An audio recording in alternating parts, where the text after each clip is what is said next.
atenção. É mole, Rincon. Provável Corinthians pra hoje que você vai ver na ESPN e no Star Plus. 9h30 da noite, não perca o timão aqui com a gente, hein?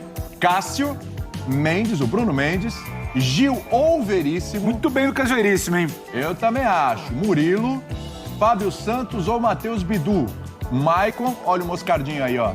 Wesley, Renato Augusto, Matias Rojas e Yuri Alberto. Ou seja, esse time é bola. Na Sula, o Corinthians agora leva o que tem de melhor.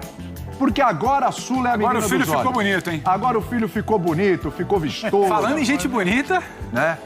Meu Deus do céu. Olha lá. Que é isso? Agora na arquibancada. Isso é um quadro, não é um... Pelo amor de Deus. Você tá louco, hein? Destoa muito desse programa. Com todo respeito aos companheiros, destoa muito desse programa, cara. A gente tenta compensar na camisa rosa do William ali, né? Apenas carismáticas, né? Bem vestidas. Mas agora a gente vê beleza finalmente no F90 com as presenças do Zupac e a barba ruiva e da Gláucia. Que é isso, isso hein? é brincadeira, hein? Olha, eu não vou nem perguntar nada pra vocês. Já vou passar deixa a bola pra lá, entendeu? Porque se a Gláucia tá no programa e eu também, é hora de farofar. A Gláucia tá emocionada, tá feliz. É pela gente? É isso, estamos no ar e eles já chegaram, Zupac, com esse provável Corinthians.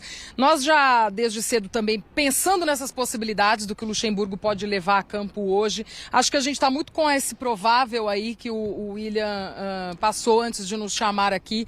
Talvez a principal dúvida ainda ali na zaga, numa possibilidade de Lucas Veríssimo no lugar do Gil, muito pelo jogo que o Veríssimo fez contra o Cruzeiro e também pelas características do zagueiro e o momento de muita oscilação até do Gil dentro da temporada, então acho que isso que nos faz pensar nessa possibilidade, mas também levando em conta a história do Gil, experiência, tudo aquilo, talvez o Vanderlei se apegue a isso também e segure o Gil como titular, mas do resto a gente imagina esse Corinthians aí, óbvio que a cabeça do Pô Fechou também pode nos surpreender. O que ele pode, assim, trazer de surpresa, além dessas dúvidas que a gente tem, especialmente entre Gil e Veríssimo? Eu estava aqui pensando, e eu não faria isso, não gostaria que ele fizesse, mas eu não ficaria tão surpreso se ele promovesse, por exemplo, o Romero a titular, né? Porque assim, porque o Wesley... Não, o Wesley e o Romero. O Wesley vem bem, mas o Wesley ainda é um menino.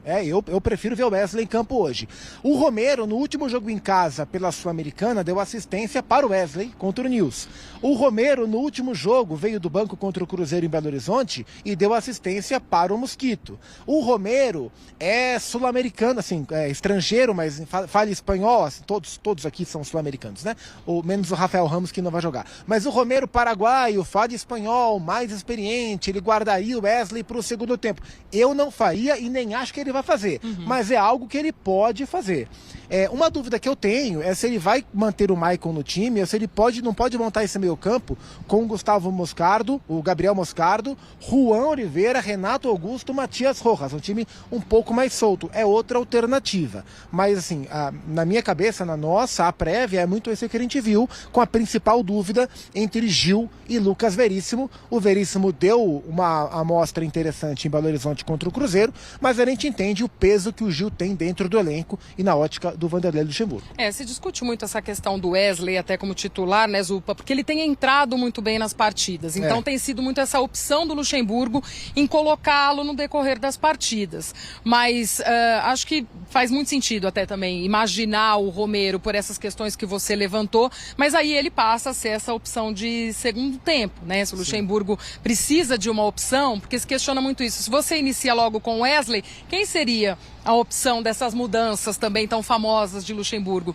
Aí eu acho que passaria a ser o Romero. E o Mosquito, né? E o Mosquito, que também aí, voltou, né? Fez gol, enfim, também contra o Cruzeiro e voltando de lesão. Agora já sem o Adson também, né? Que já faz exames na Europa, mas acho que pelo que o Wesley tem feito e como ele também tem sido muito usado e entrado muito bem, eu acho que isso já o credencia a ficar com essa vaga de titular, muito porque passa por esse jogo, essa classificação do Corinthians. É preciso fazer, né? Começar muito bem, fazer um primeiro tempo bom, como foi contra o Nils, embora o Corinthians tenha saído para o intervalo derrotado, toma aquele gol no finalzinho do primeiro tempo, mas era um jogo em que o Corinthians marcava em cima, era aquele jogo de pressão, e é isso que o Corinthians tem que fazer hoje contra o Estudiantes, embora seja também um time muito melhor do que o Nils, né? É o melhor desafio que o Corinthians terá na competição, a gente falava mais cedo, é o tipo de jogo que o Corinthians enfrentou na fase de grupos da Libertadores, Libertadores, fase de grupos em que o Corinthians fracassou de maneira retumbante, jogou mal, foi eliminado de maneira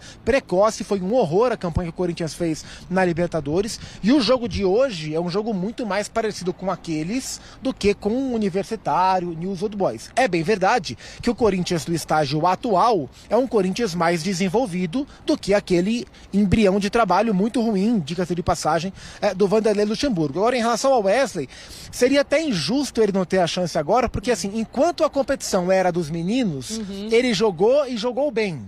Aí agora que a competição virou dos principais e que o Roger Guedes foi embora e que o Adson foi embora e que ele vem ganhando espaço, né, seria injusto ele não ter essa oportunidade.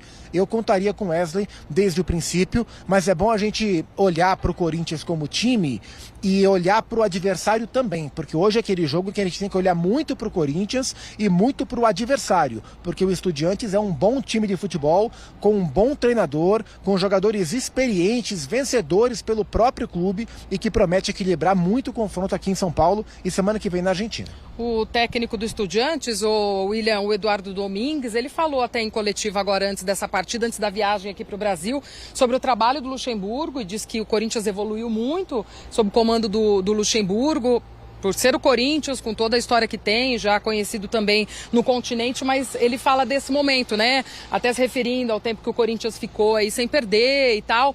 Então, de uma evolução até de trabalho desse Corinthians. Estamos aqui à disposição para esse bate-papo, William. Tudo anotadinho, ó. Bastante coisa pra gente conversar, tá? Que eu sou da reportagem raiz aqui. E a letra é bonita, hein? Mostra essa letra aí de novo. Você gostou, né? A letra de criança, William Tavares. Não tem essa de tablet. Que bonitinha, ó. Né? Não tem tablet, não. É papel e caneta. Dá pra papel, arranquei arranquei a folha do caderninho, ó. É caligrafia. Não, porque aí vocês vão pegar todas as minhas anotações. Mas eu entendo quando ele cita a opção do Romero, só que eu acho que tem... O Romero ainda é uma opção. Isso. Para um jogo. Eu ainda não vejo o Romero como uma certeza. E quando a gente debate sobre o tamanho do confronto, que se assemelha muito mais, acho que foi o Paco que falou, não lembro se ele ou a Glaucia, se assemelha muito mais ao que encarou na fase de grupo da Libertadores do que exatamente o desenho ali de Sul-Americana, que o Corinthians foi tateando, foi negociando, foi especulando para ver até que ponto ia se apropriar desse filho. Porque agora o filho ficou bonito, né? Cresceu, tá bonitão. Aí a coisa se aproxima. Aí tá linda. Então, como eu vejo muito mais uma aposta, uma ideia, uma possibilidade, uma arma para o segundo tempo, como queiram chamar do que uma certeza, eu acho que não dá para negociar muito num jogo como esse. Virou a grande prioridade, virou um jogo muito difícil e é um jogo dentro de casa. Eu acho que tem pouca margem para você sentir se o Romero vai te responder pelo terceiro jogo ou não. Para mim é o adversário mais difícil de todos. Eu também acho. Até envolvendo a Libertadores. Sim. Só que tem o duelo, né, mais complicado. O duelo, sem dúvida. E tem um ponto que a gente tem que ressaltar. Eu escalaria hoje o Fábio Santos. O Estudiantes, ele joga muito por aquele setor, ele vai explorar muito aquele lado do ataque. Eu gosto do Bidu, mas o Bidu que me agrada hoje é do meio para frente. O Bidu do meio para trás ainda não é um garoto que mostra essa segurança e evolução, porque ele vai acontecer, é natural. Ele vai trabalhar para isso, para evoluir na carreira. Mas o Fábio te dá a opção até de fechar como um terceiro zagueiro, te segura um pouco mais, cadencia jogo. Então talvez esteja ali também uma observação do Vanderlei, até para escalar o Fábio e optar por alguém mais experiente, William. É um ponto de atenção para esses Estudiantes, que é um time, como eu disse, muito experiente, mas que gosta muito daquele setor, daquele lado do campo. Bom lembrar que no jogo contra o Goiás até fez um bom primeiro tempo contra o Estudiantes, fora de casa. Mas aí depois da expulsão, né? Aí o Estudiantes deitou 3-0, depois 2-0. O negócio do jogo tem 90 minutos, às vezes complica, às vezes atrapalha, né? Às vezes atrapalha. E o duelo, você falou de duelo, só para arrematar, para mim o jogo é hoje. Mais do que a volta, se o Corinthians conseguir, a classificação passa muito. Claro que são 2 jogos, mas hoje... Principalmente pelo jogo de hoje, né? Hoje é o jogo do Corinthians. Em relação ao que o Edu falou do Fábio Santos, assim, eu não gosto da temporada do Fábio. É um jogador enorme na história do Corinthians. Eu não gosto da temporada que o Fábio Santos faz, mas pro jogo de hoje eu manteria, porque assim, o Corinthians ele tem que tomar a iniciativa e tentar construir o resultado hoje para ter um pouco mais de conforto semana que vem e tentar não passar o que passou contra o São Paulo, né? Vantagem magra e não foi o suficiente para defender. Eu começaria com o Fábio Santos e caso as coisas não se desenrolem como esperado no primeiro tempo, em parte do segundo, aí ele tem a alternativa mais ofensiva, que é colocar o Matheus Bidu, que é um cara que de fato marca pior, mas ataca mais do que o Fábio. Eu iniciaria com o Fábio com a linha um pouco mais experiente e deixaria como alternativa para o segundo tempo, porque de fato o Corinthians tem hoje que construir algum tipo de resultado mais interessante, porque mesmo nos jogos contra os mais fracos,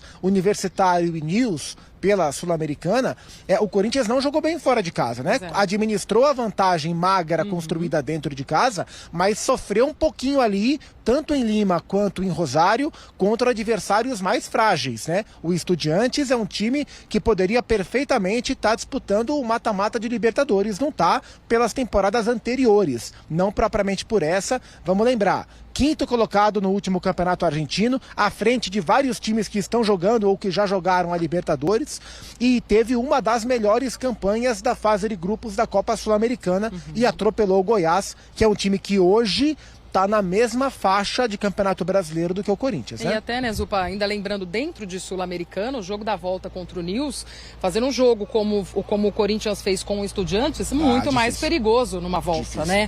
Conseguiu se segurar lá contra o News, muito também pelo que era o adversário, né? Se a gente for olhar contra o Estudiantes seria diferente. E a gente também ainda tem essa dúvida, ou até discute ali a defesa do Corinthians, porque esse tem sido um ajuste que a gente não vê tanta evolução, né? Assim, se a gente for olhar o trabalho do Luxemburgo, é sempre um ponto que a gente pega. Esse ajuste defensivo, como ele falta, muitas vezes essa saída também de bola da defesa, como acaba prejudicando ao Corinthians, enfim, a saída errada, ou o posicionamento, isso ainda também é muito questionado, né? Então eu acho que nisso que vem esse levantar de, poxa, talvez ele possa colocar um Lucas Veríssimo por isso, também de construir jogo, enfim, ou até mais uma solidez. O Edu até fala, poxa, fazer uma linha ali, talvez uma possibilidade de 3 zagueiros. O Luxemburgo pensa num jogo de volta, né, por conta de fazendo um resultado aqui e indo para segurar lá na Argentina. Aí possa ser uma possibilidade. Enquanto o Edu, a hora que o Edu falou, me veio à memória, me lembro do Lucas Veríssimo na época de Santos,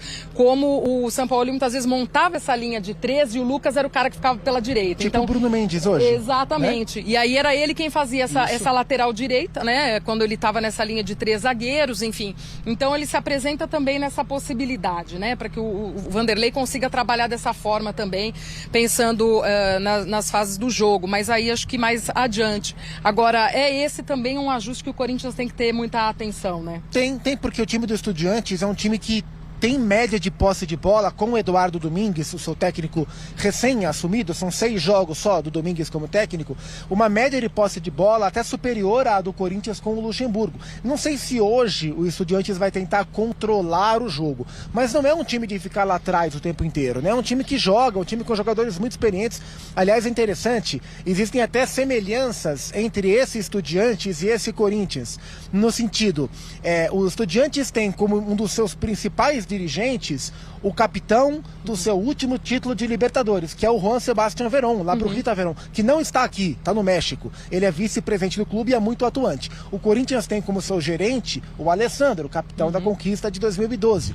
A gente olha pro time do Estudiantes e é um time de jogadores veteranos, muitos veteranos. A média de idade dos titulares é de 30 anos e muitos deles que já passaram pelo clube e voltaram. Andújar, o Mauro Bocelli, o Federico Fernandes voltou agora, fica no banco, vários outros experientes, como o Lolo, como o José Sosa. É um time experiente, tal qual o Corinthians, que é um time de elenco mais rodado, vários deles que voltaram depois de conquistas pelo Corinthians e aventuras por outros clubes. E o craque do Estudiantes, hoje, é o número 10, que desequilibra ofensivamente e tem cabelinho descolorido, que é o Rohraiser. O do Corinthians também era, até que vieram os catares do Al Rayyan e levaram o Roger Guedes embora. Então existem semelhanças entre o Corinthians e o Estudiantes. É um time rodado, um time que não é veloz, mas é um time que trata bem a bola. Não sei se hoje com o Bocelli como titular ou com o Mauro Mendes, geralmente jogam os dois, mas fora de casa vai jogar um só. O Bocelli mais experiente, Mauro Mendes com um pouco mais de mobilidade, mas são armas interessantes que o Estudiantes tem para o jogo. Fiel, essas foram as últimas atualizações do confronto de hoje entre Corinthians e Estudiantes de La Plata. Peço que vocês colaborem se inscrevendo no canal e deixando o like. Coringão fortalece Coringão. Abraço a todos e vai Corinthians!